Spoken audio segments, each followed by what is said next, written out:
ದಳಪತಿಗಳಿಗೆ ಮತ್ತೆ ಶಾಕ್ ಕೊಟ್ಟ ಕೋರ್ಟ್ನ ತೀರ್ಪು. ಕೊನೆಗೂ ಕಾಂಗ್ರೆಸ್ ವಶವಾಯಿತು ಮನ್ಮೂಲ್ ಗದ್ದುಗೆ. ತಿಂಗಳ ನಂತರ ಘೋಷಣೆ ಆಯಿತು ಅಧಿಕೃತ ಫಲಿತಾಂಶ. ಶಾಸಕರಾಗಿ ಮನ್ಮೂಲ್ ಚುನಾವಣೆಗೆ ಸ್ಪರ್ಧಿಸಿದ್ದ ಎಚ್.ಟಿ. ಮಂಜು, ಜೆಡಿಎಸ್ ಶಾಸಕರನ್ನ ಸೋಲಿಸಿದ ಜೆಡಿಎಸ್ನ ಬಂಡಾಯ ಅಭ್ಯರ್ಥಿ ಡಾಲು ರವಿ ಎಂಬಿ ಹರೀಶ್ಗೆ ಒಲಿದ ವಿಜಯಮಾಲ್. ಜೆಡಿಎಸ್ನಲ್ಲೇ ಇದ್ದು ಶಾಸಕ ಬೆಂಬಲಿಗನ ವಿರುದ್ಧ ನಾವು ಈಗಲೂ ಜೆಡಿಎಸ್ನಲ್ಲಿ ಇದ್ದೇವೆ ಅಂತ ರವಿ ಎಂಬಿ ಹರೀಶ್ ಹೇಳ್ತಾ ಇದ್ರು. ನೋಡಿ, ಈ ಪ್ರಕರಣ ಕೋರ್ಟ್ ಮೆಟ್ಟಿಲು ಕೂಡ ಏರಿತು. ಆದರೆ ಇದೀಗ ಶಾಕ್ ಎದುರಾಗ್ತಾ ಇರುವಂಥದ್ದು ಜೆಡಿಎಸ್ಗೆ. ಡಾಲು ರವಿ ಎಂಬಿ ಹರೀಶ್ಗೆ ವಿಜಯಮಾಲೆ ಒಲಿದಿದೆ ಅನ್ನೋದು ಗೊತ್ತಾಗ್ತಾ ಇದೆ. ಇದರಲ್ಲಿ ಒಂದಷ್ಟು ಸಮಸ್ಯೆಗಳಿದೆ ಅನ್ನುವಂಥ ನಿಟ್ಟಿನಲ್ಲಿ ಕೋರ್ಟ್ ಮೆಟ್ಟಿಲೇರಲಾಗಿತ್ತು. ಆದರೆ ಇದೀಗ ಫೈನಲಿ ತೀರ್ಪು ಪ್ರಕಟ ಆಗಿರುವಂಥದ್ದು. ದಳಪತಿಗೆ ಮತ್ತೆ ಶಾಕ್ ಕೊಟ್ಟಿದೆ ಕೋರ್ಟ್ನ ಈ ತೀರ್ಪು. ಕೊನೆಗೂ ಕಾಂಗ್ರೆಸ್ ವಶವಾಗಿದೆ ಮನ್ಮೂಲ್ ಗದ್ದುಗೆ. ತಿಂಗಳ ನಂತರ ಘೋಷಣೆ ಆಗ್ತಾ ಇದೆ ಅಧಿಕೃತವಾದಂಥ ಫಲಿತಾಂಶ. 1 ತಿಂಗಳು ತಗೊಳ್ಳಲಾಗಿತ್ತು.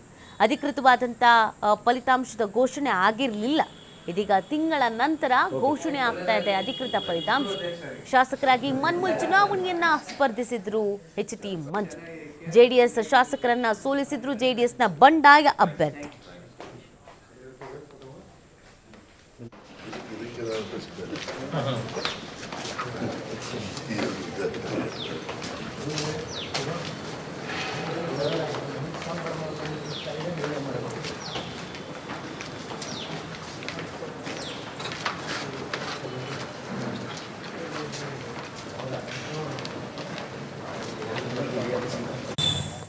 ದಿನಾಂಕ 2/2/2025 ತಾರೀಕು ಮಂಡ್ಯ ಜಿಲ್ಲಾ ಹಾಲು ಒಕ್ಕೂಟ ಮನ್ಮೂಲ್ನ ಚುನಾವಣೆ ಫಲಿತಾಂಶ ಪ್ರಕಟಣೆ ಆಗಿತ್ತು.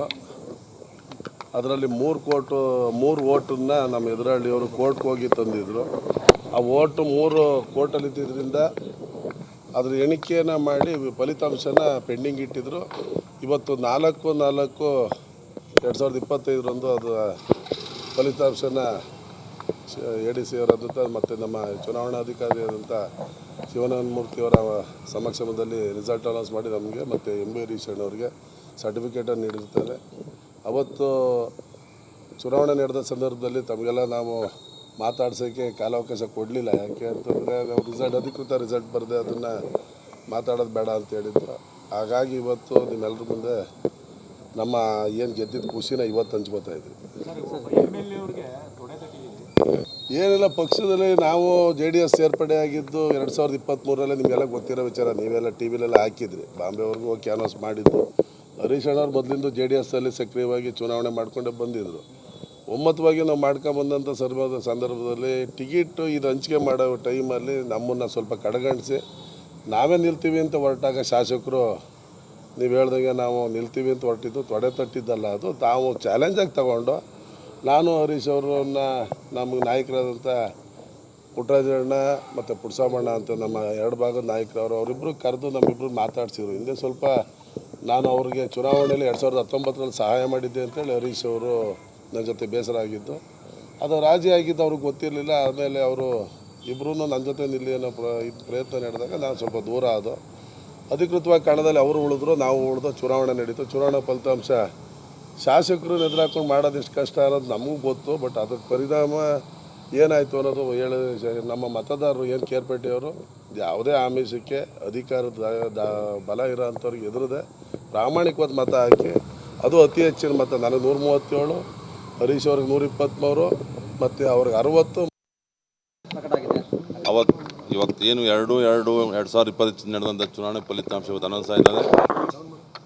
ಈ ಫಲಿತಾಂಶ ಬರಲಿಕ್ಕೆ ಇಡೀ ನಮ್ಮ ತಾಲೂಕಿನ ರವಿ ಹೇಳ್ದಂಗೆ ಕಾಂಗ್ರೆಸ್ ಪಕ್ಷ, JDS ಪಕ್ಷ, BJP ಎಲ್ಲ ಸ್ನೇಹಿತರುಗಳು ಸಹಿತ ಪ್ರತ್ಯಕ್ಷವಾಗಿ ಪರೋಕ್ಷವಾಗಿ ನೀಡಿದಂಥ ಸಹಕಾರದಿಂದ ಅತಿ ಹೆಚ್ಚು ಮತ ಕೊಟ್ಟು ಗೆಲ್ಲಲಿಕ್ಕೆ ಕಾರಣ ಆಯಿತು. ರವಿ ಸಹಕಾರನೂ ನಮಗೆ ಅತಿ ಹೆಚ್ಚಾಗಿದ್ದು. ಒಟ್ಟಿಗೆ ಚುನಾವಣೆ ಮಾಡಿದ್ವಿ. ರವಿ ಸಹಕಾರ ಒಟ್ಟಿಗೆ ಚುನಾವಣೆ ಮಾಡಿದ್ರಿಂದ ಅವರ ಶ್ರಮ ಜಾಸ್ತಿ ಆದ ನಾನು ಗೆಲ್ಲ ಅಂತ ಹೇಳೋಕ್ಕೆ ಇಚ್ಛೆ ಮಾಡ್ತೇನೆ. ಖುಷಿಯಾಗಿದೆ. ಇವತ್ತು ಏನು 2/2/2025 ನಡೆದಂಥ ಚುನಾವಣೆ ಫಲಿತಾಂಶ ಇವತ್ತು ಅನೌನ್ಸ್ ಆಗಿದ್ದಾರೆ. ಈ ಫಲಿತಾಂಶ ಬರಲಿಕ್ಕೆ ಇಡೀ ನಮ್ಮ ತಾಲೂಕಿನ ರವಿ ಹೇಳ್ದಂಗೆ ಕಾಂಗ್ರೆಸ್ ಪಕ್ಷ, JDS ಪಕ್ಷ, BJP ಎಲ್ಲ ಸ್ನೇಹಿತರುಗಳು ಸಹಿತ ಪ್ರತ್ಯಕ್ಷವಾಗಿ ಪರೋಕ್ಷವಾಗಿ ನೀಡಿದಂಥ ಸಹಕಾರದಿಂದ ಅತಿ ಹೆಚ್ಚು ಮತ ಕೊಟ್ಟು ಗೆಲ್ಲಲಿಕ್ಕೆ ಕಾರಣ ಆಯಿತು. ಎಸ್ ನೋಡಿ, ಅವ್ರು ಹೇಳ್ತಾ ಇದ್ರು ಏನೇನು ಆಯಿತು ಮತ್ತು ಅದನ್ನು ಹೇಗೆ ಗೆದರಿಸಿದ್ರು ಅಂತ. ಈ ಪ್ರಕರಣದಲ್ಲಿ ಕೋರ್ಟ್ ಮೆಟ್ಟಿಲೇರಾಗಿತ್ತು ಫಲಿತಾಂಶ. ಈ ಫೆಬ್ರವರಿ 2ರಂದು ಚುನಾವಣೆ ನಡೆದು ಮತ ಎಣಿಕೆ ನಡೆದಿತ್ತು. ಹೈಕೋರ್ಟ್ನಿಂದ ಫಲಿತಾಂಶಕ್ಕೆ ತಡೆ ಹಿಡಿಯಲಾಗಿತ್ತು. ಮಂಡ್ಯ DC ಕಚೇರಿಗೆ ಆಗಮಿಸಿ ಪ್ರಮಾಣ ಪತ್ರ ಸ್ವೀಕರಿಸಿದ ಡಾಲು ರವಿ ಹಾಗೂ ಹರೀಶ್ ಅವರು ಕ್ಯಾರ್ಪೇಟೆ ಕ್ಷೇತ್ರದಲ್ಲಿ ಶಾಸಕ HT ಮಂಜುಗೆ ಭಾರೀ ಇದರಿಂದ ಮುಖಭಂಗ ಆಗಿತ್ತು. ಡಾಲು ರವಿ ಇಲ್ಲಿರೋದ್ರಿಂದ ಮುಖಭಂಗ ಆಗಿತ್ತು. JDSನ ಬಂಡಾಯ ಅಭ್ಯರ್ಥಿಯಾಗಿ ಸ್ಪರ್ಧಿಸಿದ್ರು ಡಾಲು ರವಿ ಮತ್ತು ಮಾಜಿ ಅಧ್ಯಕ್ಷ ಹರೀಶ್. ಸೊ ಅವರಿಬ್ಬರು ಗೆಲ್ತಾರೆ.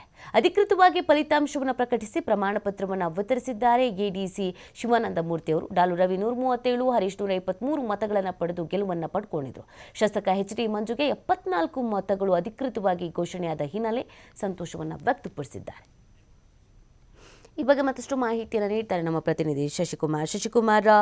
ಸಿಕ್ಕಾಪಟ್ಟೆ ಹೈಡ್ರಾಮಾಗಳಾಗಿತ್ತು, ಫೈನಲಿ ಒಂದು ರಿಸಲ್ಟ್ ಬಂದಿದೆ. ಏನೆಲ್ಲ ಬೆಳವಣಿಗೆ ಆಯಿತು, ಈ ಸಂದರ್ಭದಲ್ಲಿ ಹೇಗೆ ಹರ್ಷವನ್ನು ವ್ಯಕ್ತಪಡಿಸ್ತಾ ಇದ್ದಾರೆ? ಹೌದು ನೀತಿ, ಮಂಡ್ಯ ಜಿಲ್ಲಾ ಹಾಲು ಒಕ್ಕೂಟದಕ್ಕೆ ನಡೆದಂತ ಚುನಾವಣೆಯಲ್ಲಿ ಸಾಕಷ್ಟು ಒಂದು ತಾಲೂಕುಗಳು ಅಂದ್ರೆ ಕೇರ್ಪೇಟೆ, ಮಳವಳ್ಳಿ ಮತ್ತೆ ಮದ್ದೂರು ತಾಲೂಕುಗಳ ಫಲಿತಾಂಶವನ್ನ ಕೋರ್ಟ್ ಸ್ಟೇ ಹಿನ್ನೆಲೆಯಾಗಿ ಘೋಷಣೆ ಮಾಡಿರಲಿಲ್ಲ, ತಡೆ ಇಡಲಾಗಿತ್ತು. ಅದು ಇದೀಗ ಅಂದ್ರೆ ಕೇರ್ಪೇಟೆಯ ತಾಲೂಕಿನ 2 ನಿರ್ದೇಶಕ ಸ್ಥಾನಗಳಿಗೆ ನಡೆದಂತ ಫೆಬ್ರವರಿ 2ರಂದು ನಡೆದಂತ ಚುನಾವಣೆಯ ಫಲಿತಾಂಶ ಇದೀಗ ಪ್ರಕಟ ಆಗಿರ್ತಕ್ಕಂಥದ್ದು. ಅಂದ್ರೆ ಕೋರ್ಟ್ ಇಂದ ಸ್ಟೇ ವೆಕೇಟ್ ಆದ ನಂತರದಲ್ಲಿ ಇದೀಗ ಫಲಿತಾಂಶವನ್ನ ಪ್ರಕಟಿಸಿ ಅದನ್ನ ಅಧಿಕೃತವಾಗಿ ಆ ಒಂದು ಸರ್ಟಿಫಿಕೇಟ್ ಅನ್ನು ಕೂಡ ಪಡ್ಕೊಂಡಿರ್ತಕ್ಕಂಥದ್ದು. ಅಂದ್ರೆ ಇಬ್ರು JDSನ ಬಂಡಾಯ ಅಭ್ಯರ್ಥಿಗಳಾಗಿ ಸ್ಪರ್ಧೆ ಮಾಡಿದಂತ ಡಾಲು ರವಿ ಮತ್ತೆ ಮಾಜಿ ಅಧ್ಯಕ್ಷ MB ಹರೀಶ್ ಇಬ್ರು ಕೂಡ ಗೆಲುವನ್ನ ಸಾಧಿಸಿರ್ತಕ್ಕಂಥದ್ದು. ಅವರಿಬ್ರು ಕೂಡ ಏನು JDSನಿಂದ ಬಂಡಾಯವಾಗಿ ಸ್ಪರ್ಧೆ ಮಾಡಿ ಅಂದ್ರೆ ಕಾಂಗ್ರೆಸ್ನ ಬೆಂಬಲವನ್ನ ಪಡೆದು ಚುನಾವಣೆಯಲ್ಲಿ ಸ್ಪರ್ಧೆಯನ್ನ ಮಾಡಿದ್ರು. ಅವರಿಬ್ರು ಕೂಡ ಇದೀಗ ಗೆದ್ದಿರ್ತಕ್ಕಂಥದ್ದು. ಅದರಲ್ಲೂ ಕೂಡ ಏನು ಕೇರ್ಪೇಟೆ ಕ್ಷೇತ್ರದ ಶಾಸಕರಾಗಿರ್ತಕ್ಕಂಥ HT ಮಂಜು ಅವರ ವಿರುದ್ಧವೇ ತೊಡೆತಟ್ಟಿ ಸ್ಪರ್ಧೆ ಮಾಡಿದಂತ ಇಬ್ರಿಗೂ ಕೂಡ ಗೆಲುವು ಸಿಕ್ಕಿರ್ತಕ್ಕಂಥದ್ದು. ಹೀಗಾಗಿ ಏನು JDSಗೆ ಈ ಬಾರಿ ಮತ್ತೆ ಹಿನ್ನಡೆ ಆಗಿದೆ ಅಂತ ಹೇಳ್ಬೋದು. ಅದರಿಂದಾಗಿ ಡಾಲು ರವಿ 137 ಮತಗಳನ್ನ ಪಡ್ಕೊಂಡ್ರೆ ಹರೀಶ್ ಅವರು ಅಂದ್ರೆ ಮಾಜಿ ಅಧ್ಯಕ್ಷರಾಗಿರ್ತಕ್ಕಂಥ ಹರೀಶ್ ಅವರು ಕೂಡ 123 ಮತಗಳನ್ನ ಪಡ್ಕೊಂಡ್ರು. ಆದ್ರೆ ಅವರ ವಿರುದ್ಧವಾಗಿ ಸ್ಪರ್ಧೆ ಮಾಡಿದಂತ ಶಾಸಕ HT ಮಂಜುಗೆ ಕೇವಲ 74 ಮತಗಳನ್ನ ಪಡೆದು ಸೋಲನ್ನ ಒಪ್ಪಿರ್ತಕ್ಕಂಥದ್ದು. ಹೀಗಾಗಿ ಅವರು ಏನು ADC ಶಿವಾನಂದ ಮೂರ್ತಿ ಹತ್ರ ಬಂದು ಅವರು ತಮ್ಮ ಸರ್ಟಿಫಿಕೇಟ್ ಅನ್ನು ಕೂಡ ಪಡ್ಕೊಂಡಿರ್ತಕ್ಕಂಥದ್ದು. ಅವರೇ ಅಧಿಕೃತವಾಗಿ ಫಲಿತಾಂಶವನ್ನು ಕೂಡ ಪ್ರಕಟ ಮಾಡಿರ್ತಕ್ಕಂಥದ್ದು. ಅಂದ್ರೆ ಒಟ್ಟಾರೆ ಹೇಳ್ಬೇಕಂತ ಹೇಳಿದ್ರೆ ಮಂಡ್ಯ ಜಿಲ್ಲಾ ಹಾಲು ಒಕ್ಕೂಟದಲ್ಲಿ ಮತ್ತೆ ಕಾಂಗ್ರೆಸ್ ಮೇಲುಗೈಯನ್ನ ಸಾಧಿಸಿರ್ತಕ್ಕಂಥದ್ದು. ಬಹುತೇಕ 12 ತಾಲೂಕುಗಳ ಫಲಿತಾಂಶ ಪ್ರಕಟ ಆಗ್ಬೇಕಾಗಿರೋ ಹಿನ್ನೆಲೆಯಲ್ಲಿ ಪ್ರಕಟ ಆದ ನಂತರದಲ್ಲಿ ಕಾಂಗ್ರೆಸ್ ಬಹುತೇಕ ಏನು ಮಂಡ್ಯ ಜಿಲ್ಲಾ ಹಾಲು ಒಕ್ಕೂಟದ ಅಧ್ಯಕ್ಷ ಗಾದಿಯನ್ನ ಏರೋದ್ರಲ್ಲಿ ಫಿಕ್ಸ್ ಅಂತಾನೆ ಹೇಳ್ಬೋದು ನೀತಿ. ಓಕೆ, ಥ್ಯಾಂಕ್ ಯು ಶಶಿ, ತಮ್ಮ ಡೀಟೇಲ್ಸ್ಗಾಗಿ.